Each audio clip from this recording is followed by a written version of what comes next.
하반기에 그래서 저희가 강조해서 말씀드리고 있는 투자의 키워드는 퀄리티예요. 퀄리티. 내가 안 좋은 퀄리티를 가지고 있었을 때 약간 소외감을 느낄 수 있는. 다 같이 오르진 않을 거다. 그러니까 이제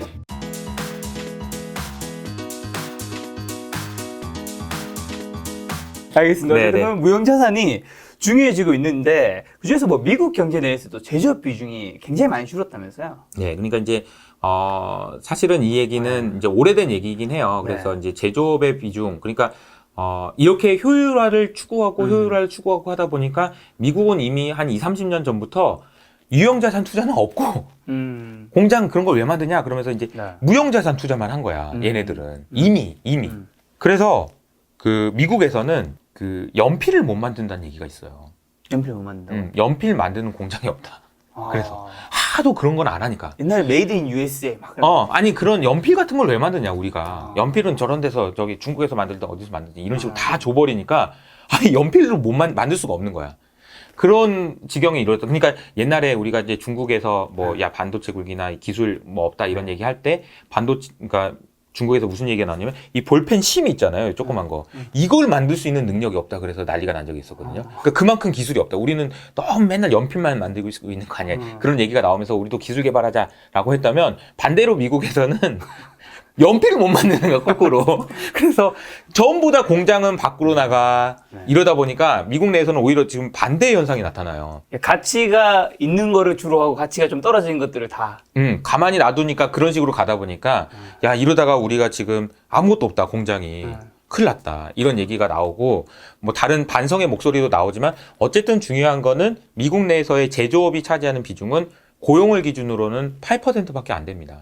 제조업의 비중이 그 정도까지 낮아졌어요. 그러다 보니까 이제 아까 여러 가지 이제 반성들이 나오고 특히나 이제 바이든 대통령이 얼마 전에 그 웨이퍼라고 해서 반도체 만드는 데 쓰는 그 웨이퍼를 들고 약간 그 라이스 페이퍼 같은 거 그거 들고 요게 인프라입니다 막 그랬잖아요. 근데 요게 인프라입니다 이렇게 얘기한 그 장면이요.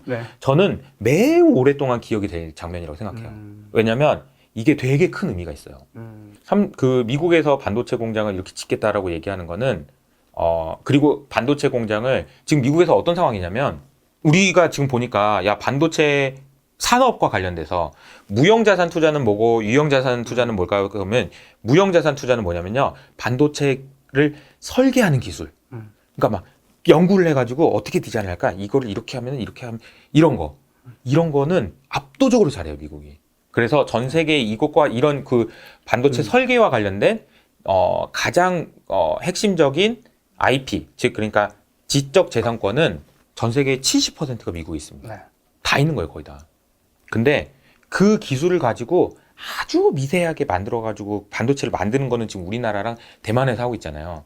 그래서 제일 미세한 공정이 이제 7나노라고 해서 그거 이하로 되는 미세 공정으로 만들 수 있는 공장은 몇 개나 있을까요? 미국에 하나도 없어요. 다 나가가지고 그 정도가 돼버린 거예요. 그러니까 이제 미국에서 이 얘기는 사실 이제 SK증권의 오늘 센터장님이 되신 김영우 이사님의 이 얘기해 주신 겁니다. 저희가 이제 전에 드리는 거예요.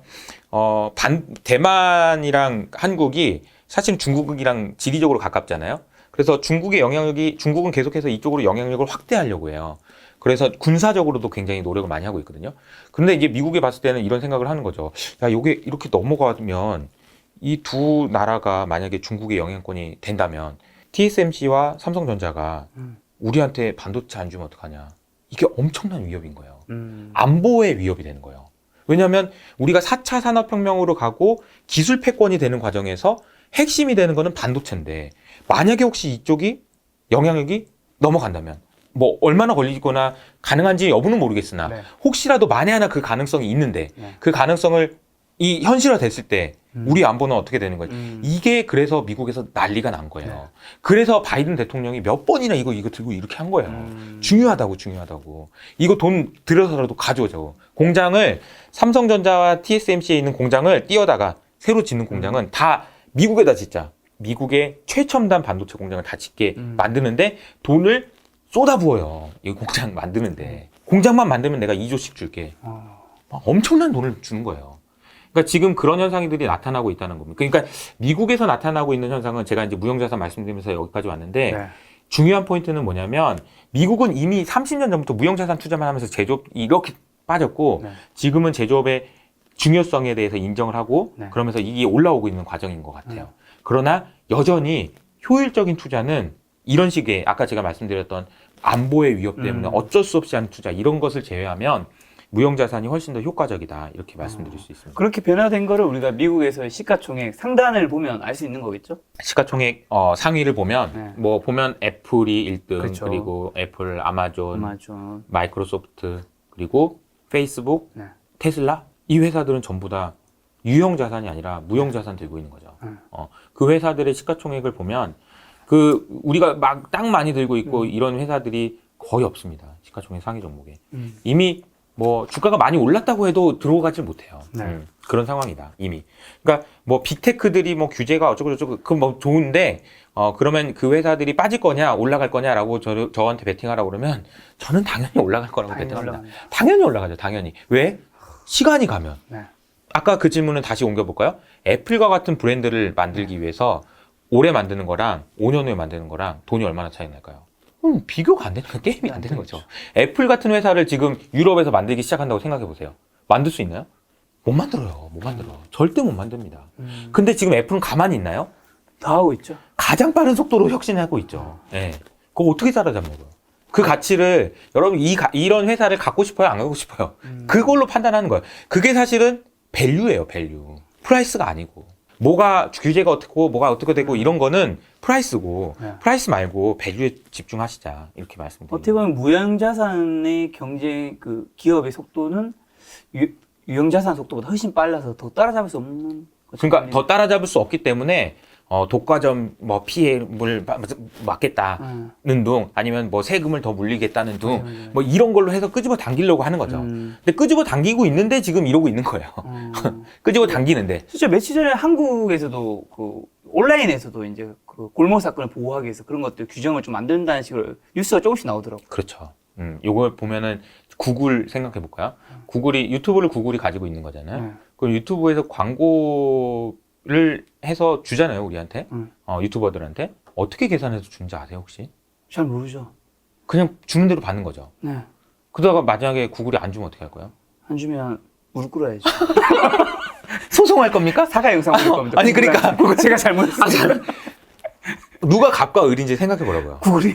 당연하죠. 저 노동자예요. 당연하죠. 아니, 그러니까 구글이 가지고 있는 헤게모니가 너무나도 완벽한 거예요.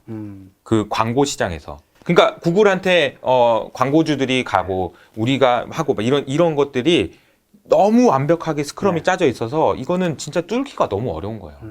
그러니까 야 니네 너무 심한 거 아니냐 너무 심한 거 아니냐라고 얘기하지만 너무 심한 거 아니냐라는 얘기에 집중하는 게 아니고 너무 심한 게 깨질 거냐를 생각해 봐야 돼요. 안 깨질 것 같은데. 깨질 것 같아요. 유튜브 같은 게 또 나올 수 있을까요? 아니요, 저는 오늘 크리에이터 관련된 간담회 갔다 왔거든요. 제가 했던 말이 이거였어요. 거기서 무슨 얘기 나왔냐면 이제 담당하시는 분이 옛날에 UCC 열풍이 있었는데 네네. 유튜브도 약간 그럴 수 있지 않냐 그런 얘기를 하시더라고요. 저는 좀 들으면서 조금 이건 너무 아닌데 그러니까 그때 이건 비교조차 할 수 없는 파도인데 이걸 모르시는 분들이 여전히 있구나. 그럼요. 이게 그냥 유튜브 아니야 이렇게 생각할 수 있지만 그렇게 생각하면 왜 KBS가 모든 방송을 유튜브로 하겠습니까? 생각을 해보세요. 그러니까 이게 지금 아까 오늘 뭐 되게 무형자산 관련돼서 여러 가지 말씀 많이 드렸는데 이러한 그 시대의 흐름이나 이런 부분들을 좀 생각을 하시면 아까 계속 말씀드리고 있는 밸류에 기반한 투자, 투자를 하시는데 도움이 될 거다 이렇게 말씀드립니다. 알겠습니다. 팀장님이 얘기해 주신 이제 무형자산이 중요해진 이유 세 가지를 한번 정리해드리면 이제 미국 경제 내에서 제조업 비중이 굉장히 많이 줄어들었고 두 번째로 이제 무형자산에 대한 투자가 굉장히 증가했고 그리고 무형자산의 가치를 결정한 핵심 요인은 아까 전에 말씀해 주신 시간과 그다음에 소프트웨어 엔지니어다라고 해주셨는데 자 미국 빅테크 기업의 뭐 극단적 자본주의 정책은 뭐예요? 극단적 자본주의 정책은 아까 말씀드린 대로 이 회사들이 참 대단한 게 자본이라는 게 있고 아까 제가 말씀드린 부채라는 게 있어요. 근데 이 회사들의 자본이 점점 씨가 말라갑니다. 자본이 없어져요. 다 무형자산이라서? 네. 그래서 무형자산만 있고 그런데 여기는 없으니까 자본이 말라요. 없어져. 안 보여 자본이. 근데 생각해 보면 회사를 운영하는 입장에서 자본을 가지고 있어야 되는 이유가 뭘까요? 이 질문을 한번 해보면 내가 왜 돈을 쟁여놓고 있어야 될까? 위험에 대비하기 위해서. 그렇죠. 응. 어떻게 될지 모르잖아. 그리고 경기라는 게 이렇게 돼가지고 내가 돈을 많이 벌 때도 있지만 못 벌 때도 있으니까 그때를 대비해서 돈을 모아놨다가 그렇죠. 그리고 이제 이게 경기 사이클이 이렇게 안 될 때 여기다 투자를 탁 해가지고 공장을 확 지어가지고 이렇게 사이클이 좋아질 때 와 나도 좋다 이런 거에 하려고 만들어 놓은 거잖아. 버퍼 혹시 모르니까. 근데 애플이랑 마이크로소프트 그리고 아마존은 좀 다른 얘기지만 페이스북 네. 이런 회사들은 그런 걸 내가 왜 해야 되냐? 라는 생각을 하고 있는 것 같아요. 왜냐면 애플은 가만히 있어도 돈이 그냥 들어옵니다. 가만히 있어도. 구글도 가만히 있어도 돈이 들어와요. 그렇죠. 전 세계에 있는 사람들이 이거 하면서 지금 이번에 또 유료화 됐잖아. 유튜브 하면서 전 세계에 있는 사람들이 유튜브 열심히 해가지고 그냥 돈이 그냥 들어옵니다. 그냥 가만히 있어도. 그리고 애플이라는 플랫폼, iOS라는 플랫폼 쫙 깔아놨잖아요. 전 세계에 있는 투자자들이 열심히 앱을 만들어가지고 팔아요. 그러면 거기에 30%는 떼갑니다. 야, 생태계를 만들었죠. 그러니까 애플 입장에서는 야, 내가 가만히 있어도 그냥 돈이 들어오는데 내가 자본을 왜 가지고 있어야 되냐? 가지고 있을 필요가 없어요, 진짜로. 네. 만약에 투자를 많이 해야 되면 모르겠어. 근데 얘네들이 벌어들이는 현금이 이만큼이면 투자는 4분의 1밖에 안 돼요, 평균적으로. 그러니까 아무리 투자를 많이 해도 돈이 계속 쌓이는 거야. 그럼 자본을 가지고 있을 이유가 전혀 없는 거예요. 그 자본 어떻게 해요, 그러면?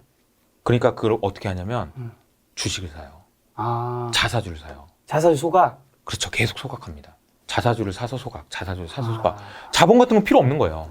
그럼 얘네는 부채로만 가득 차겠잖아요. 그럼 이렇게 극단적 자본주의라는 극단적인 자본 정책이라는 거는 이걸 이렇게 없애버려. 그러면서 부채는 이렇게. 보통은 우리가 자본 잠식 이러면 옛날에 이제 대우조선처럼 망해가지고 넘어가기 직전에 있는 회사들이 자본 잠식인데 이런 회사가 거의 뭐 자본 잠식에 버금가는 수준의 자본 이렇게. 그래서 제가 이제 되게 재밌게 본 책이 뭐냐면은 네. 자본 없는 자본주의라는 책이 있습니다. 아, 자본주의인데 자본이 없어. 회사가 너무 좋은 회사인데 자본이 없어. 그러니까 이게 아까 제가 말씀드린 요게 점점 작아지니까 네. PBR이라고 하는 거는 PBR은 자본분의 주식이잖아요. 주가 시가총액이잖아요. 네. 이게 점점 작아지는 거예요. 이게 PBR이 계속 올라가는 거죠. 네. 앞으로 계속 그렇게 되지 않을까. 자신감이에요, 자신감. 엄청난 자신감. 없어도 된다. 내가 왜 그걸 들고 있냐? 아깝게. 어차피 계속 들어오는데. 어차피 계속 들어오는데 나는 어차피 내 주식은 계속 올라갈 건데 차라리 내 주식을 사가지고 가지고 있겠다. 어차피. 엄청난 자신감 아닌가? 엄청난 자신감? 자, 그러면 그만큼 우리 투자 환경이 계속 많이 바뀌고 있잖아요. 네네. 우리가 이런 시점에서 알아야 될 투자 환경이 바뀌고 있는 건 세 가지 중 뭐가 있을까요? 그러니까 지금 뭐 첫 번째는 네.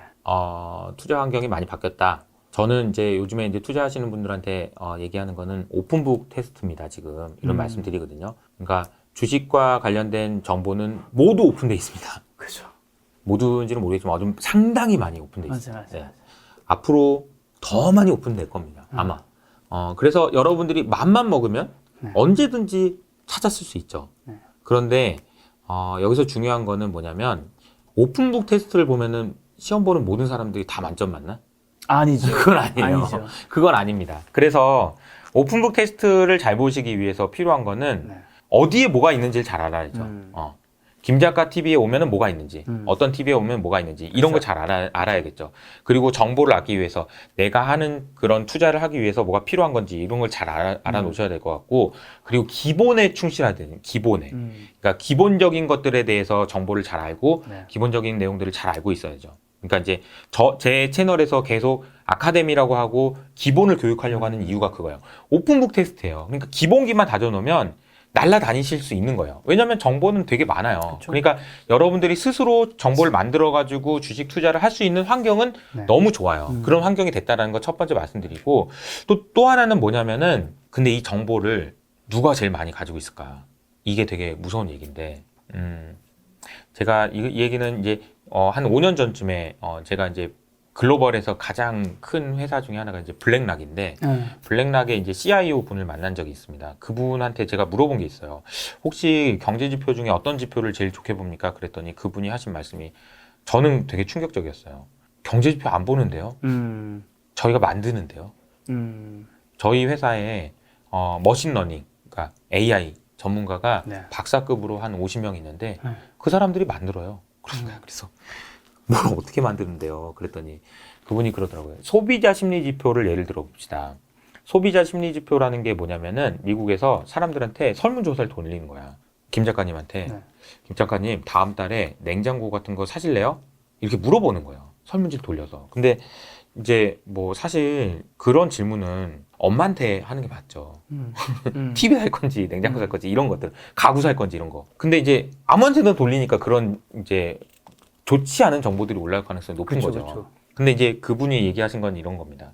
구글한테 요청하면은 코딩, 그러니까 어떤 검색어가 언제 어떻게 조회되고 있는지를 실시로 데이터를 받을 수가 있는데 자기가 보기에는 루이비통의 어떤 모델명, 그 모델명이 올라가고 내려가는 것이 네. 경기를 설명하는데 가장 좋은 지표였다라는 것을 우리는 AI를 통해서 분석해냈습니다. 이러더라고요. 네. 근데 아마 지금은 다른 지표가 나오겠죠. 네. 그러니까 이 사람들은 수많은 데이터들을 활용해가지고 세상이 어떻게 움직이는지를 실시간으로 이렇게 보고 있는 거예요. 자료 나오기 전에. 차로 나오기 전에. 뭐하러 한 달에 한 번씩 나오는 그 소비자 심리 지표 그거 아웃데이트 되는 거 뭐하러 봅니까? 결국 후행성인 거잖아요. 그렇죠. 먼저 안다는 거죠. 그 이제 대표적인 사례가 이제 제가 이거는 뭐 다른 방송에서도 여러 번 말씀드린 거긴 하지만 오비탈 인사이트라는 회사입니다. 그러니까 인공위성을 쏴서 인공위성에서 사진을 찍어요. 되게 많은 사진을 찍는데 그 중에 하나가 이제 원유 탱크 사진을 찍는 거예요. 원유 탱크가 이렇게 있잖아요. 그러면 이제 사진을 찍어서 여기 그림자를 재는 거예요. 그림자가 이쪽에 이만큼 있어요. 그러면 와 이만큼 있으니까 요 사이즈를 계산해 보니까 이 원유통은 이만큼 크구나 계산할 수 있고요. 그 안쪽에 그림자가 얼마나 있는지를 계산합니다. 그러면 이 원유통에 원유가 이렇게 있는지도 계산할 수 있어요. 전 세계에 있는 2만 개의 원유통을 다 한꺼번에 딱 찍습니다. 위성으로. 그리고 계산합니다. 순식간에. 원유 재고가 실시간으로 어떻게 변하는지를 계산할 수 있어요. 근데 이게 원유 재고는 일주일에 한 번씩 발표되거든요. 네. 그러면 그 데이터를 보고 운용을 하는 사람이랑 이거 위성으로 이렇게 봐가지고 이렇게 계산해가지고 다르죠. 이 오비탈 인사이트라는 회사가 가지고 있는 정보는 다 돈 받고 팔아요. 골드만삭스나 이런데. 예. 그러면은 이런 세상 제가 아까 말씀드렸던 또 다시 한번 말씀드리게 되는데 밸류와 프라이스. 자, 프라이스를 보고 여러분들이 이게 판단하고 막 이렇게 투자하고 이런 거 하는 거 좋아요. 좋습니다. 근데 이 사람들을 이길 수 있냐는 거죠. 우리나라에도 수많은 트레이더들이 그 가격을 따먹고 이렇게 하기 위해서 노력을 많이 하는데 그거 전문적으로 나 할 수 있어. 자신 있어. 그렇게 하면 하셔도 되는데 그거 아니라면 제가 계속 말씀드리고 있는 이 밸류가 어떤 식으로 흘러갈 건지 세상이 어떻게 바뀌는지 이 흐름에 의존해서 그냥 따라가는 게 훨씬 더 유리한 환경이다라는 거죠. 네. 그 가격이 차이를 이용해서 뭐 우리가 뭘 하려면 정보가 더 빠른 사람이 훨씬 더 유리할 테니까. 그렇죠. 차라리 세상의 흐름에 따라가서 투자하는 게. 그렇죠. 그 사람 못 이기잖아. 이기려면 어떻게 돼? 그러면은 50명의 AI 박사급 인력을 동원해서 못해요. 데이터를 못 구해요. 데이터가 너무 비싸요. 데이터가 너무 비싸요. 그러니까 진짜 절대 따라갈 수가 없습니다, 여러분. 야, 급변한 투자한 게 첫 번째가 이제 AI가 오는 거고, 그 다음에 두 번째가 무형자산인데 이건 설명해 주셨고, 세 번째가 뭐 통화량 급증. 이건 좀 어떤. 이게 통화량 급증은 제가 이제 가장 중요하게 생각하는 건데, 통화량이 급증하는 것이 얼마나 지금 급증하고 있냐, 증가하고 있냐, 이걸 말씀을 드리면 진짜 많이 늘어났죠. 그러니까 연준에서 많이 뿌렸고, ECB가 많이 뿌렸고, 그런 얘기는 되게 많이 들으셨잖아요.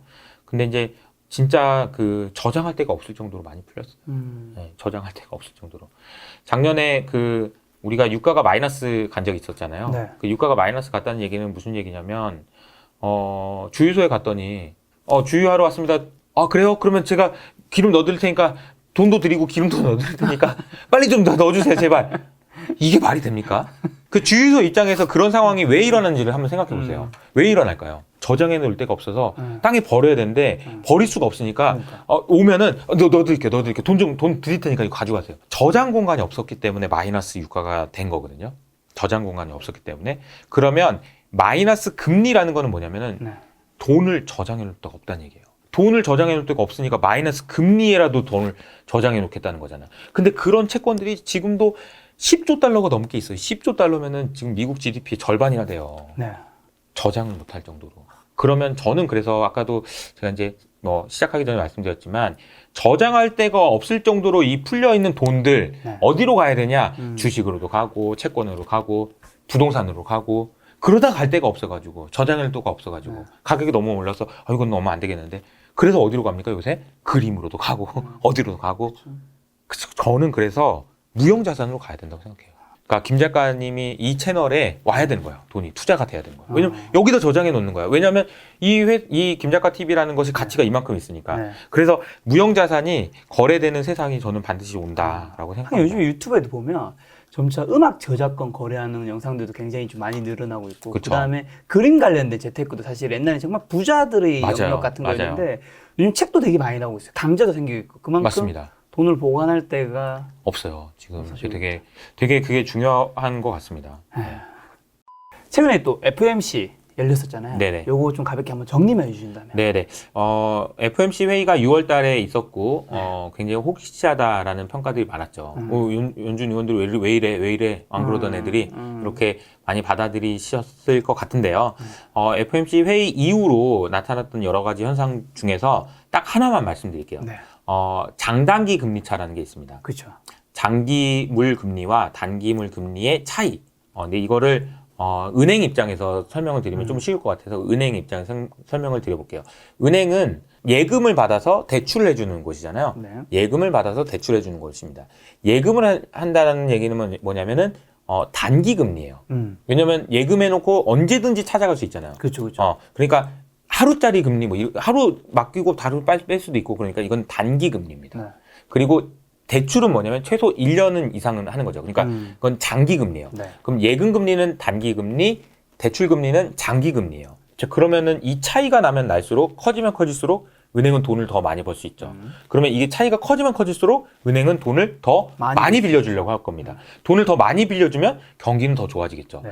또 반대쪽에서 돈을 빌리는 사람 입장에서 생각을 해보면 금리가 이렇게 높은데도 불구하고 돈을 빌리는 사람이 있으니까 장기 금리가 이렇게 올라가겠죠. 그 얘기는 뭐냐면 경기가 좋다는 얘기예요. 안 그러면 금리가 안 빌리니까 낮아지겠죠. 그러면 장단기 금리 차가 이렇게 확대된다는 얘기는 뭐냐면 경기가 좋아지는구나 라는 거고 이렇게 축소된다는 얘기는 뭐냐면 안 좋아지는구나 라는 걸 알 수 있습니다. 그래서 장단기 금리 차가 이렇게 축소돼서 0까지 내려오면 다시 말하면 예금 금리가 대출 금리보다 더 높은 거예요. 그런 일은 없지. 만약에 그런 일이 있다라고 하면 어떻게 되겠어요? 은행에서 돈을 다 회수하겠지. 야, 대출 금리 해봐요. 이거 되니까 안 되니까 돈 내놔. 그러면서 돈을 가져올 거 할 겁니다. 그러면 어떻게 될까요? 경기가 더 안 좋아지죠. 예. 그러니까 장단기 금리 차가 이렇게 된다는 얘기는 경기가 되게 안 좋다는 얘기고 그러니까 제로를 뚫고 내려가는 경우도 지난 한 10년 동안 8번 있었거든요. 그 8번 중에 7번이 경기 침체가 왔습니다. 바로. 실제로 이번에 작년 3월 달에도 이게 떨어졌고 코로나 때문에 경기 침체가 왔죠. 어쨌든. 그러니까 그런 현상들이 나타나는데 제가 이 장단기 금리차를 설명하는 이유는 뭐냐면 FOMC 끝나고 나서 장단기 금리차가 작년 3월부터 쭉 올라가던 장단기 금리차가 이렇게 됐어요. 이게 의미하는 바가 무엇인지를 생각을 하셔야 돼요. 이게 뭐냐면 연준이 갑자기 태도를 바꾼다고? 그럼 경기가 안 좋아지겠는데 이런 생각을 하신 거다. 네. 그래서 이런 우려가 시장에 지금 반영이 되고 있고 이게 어떤 식으로 진행이 될 건지에 대해서 해석하시는 게 중요하다. 저는 그래서 이제 시장 경제라는 것은 지금부터 앞으로도 계속해서 회복되는 국면으로 진행될 거지만 지금은 한번 이렇게 이렇게 됐다는 거예요. 안 좋아지는 거 아니야? 라는 생각을 사람들이 하게 됐다. 그래서 경기와 관련된 경기 회복되는 과정에서 좋은 회사들이 주가가 이렇게 될 수 있는 상황이다. 라는 걸 좀 말씀을 드리겠습니다. 그 과정에서 사실 이제 뭐 성장주라고 하고 퀄리티가 있고 뭐 이런 회사들이 좋아지는 현상들도 나타났고 또 하나는 뭐냐면 연준에서 이렇게 태도를 좀 이렇게 바꿨잖아요. 이렇게 바꾸면 지금 제일 머릿속이 복잡하고 제일 걱정이 많이 되는 데는 어디냐면 한국은행이에요. 우리나라를 포함한 신흥국에서는 만약에 연준이 금리를 빨리 올려버리게 되면 우리나라는 더 빨리 올려놔야 돼요. 안 그러면 뭐 자금 유출이니 뭐 이런 현상들이 나타날 수도 있으니 우리도 빨리 정상화를 하자라는 얘기가 나올 겁니다. 그 얘기는 뭐냐면은 우리가 코로나 때 막 망할 수 있었잖아요, 사실. 망할 수 있는 회사들을 다 싹 덮어놨습니다. 그렇죠. 근데 왜 그랬냐면 그 망하면 안 되니까. 안 되니까. 다 지원해주고 돈 빌려주고 안 돼 니네는 계속 장사해 라고 했었어요. 근데 이거를 언제까지 할 거예요? 정상화 해야 될 거 아닙니까? 그렇죠. 싹 걷어내야죠. 걷어내면 뭐가 있을까요? 이 냄새. 좀비 기업들이. 좀비 기업. 이거 뭐야 이거? 이거 망했어야 되는 거 아니야? 걷어내면 어떻게 돼? 망하겠죠. 그러면 이게 이제 그 하반기로 갈수록 이런 얘기들이 나올 거예요. 막 뭐 어떤 회사들이 망해가지고 이거 큰일 났는데 이런 얘기가 아니고 네. 그런 왜 일부의 회사들이 망한다는 소식이 듣고 그렇게 될 때마다 사람들은 무슨 생각을 할까요? 야, 이거 위험하다. 이거 안전한 데로 가자. 안전한 데로 가자. 퀄리티가 좋은 회사로 가자. 네. 그런 현상이 나타날 가능성이 높다는 거예요. 하반기에 그래서 저희가 강조해서 말씀드리고 있는 투자의 키워드는 퀄리티예요. 퀄리티. 퀄리티 높은 회사. 어떤 회사가 퀄리티 높냐? 외부 환경에 따라서 좋을 때는 좋다가 안 좋을 때는 안 좋아지는 회사. 그런 회사 퀄리티 낮은 회사예요. 퀄리티 좋은 회사는 외부 환경과 관계없이 그냥 안정적으로 수익이 나는 회사들이 퀄리티가 높은 회사다. 다시 처음에 플랫폼으로 가는 건가요? 플랫폼이 유리한 거죠. 유리한 거죠. 하반기에 주식시장에 조금 위험성이 굉장히 많이 있을 수 있다는 의미를 들리네요. 그러니까 리스크가 있는 거죠. 리스크가 있는 과정에서 주가는 뭐 계속 긍정적으로 저는 생각을 하고 있지만 네. 뭐 지금 FOMC 전후로 해서 여러 가지 노이즈들 이런 것들을 소화해 나면서도 주가가 지금 올라가고 있는 거잖아요. 그러니까 그만큼 올라가려는 힘이 매우 강한 거고요. 주가는 더 올라갈 거라고 보지만 네. 그 올라가는 종목들이 퀄리티 좋은 조식들만 올라가서 내가 안 좋은 퀄리티를 가지고 있었을 때 약간 소외감을 느낄 수 있는. 다 같이 오르진 않을 거다. 그러니까 이제 예를 들자면 작년 뭐 10월, 11월 달에 주가는 진짜 많이 올랐는데 뭐야 나는 조그만 거 들고 있어가지고 안 좋아. 대형주만 오르고 막 이런 현상들이 나타날 수 있겠다 그런 생각입니다. 알겠습니다. 오늘 팀장님과 이제 우리가 가장 큰 주제는 무형자산이었잖아요. 네.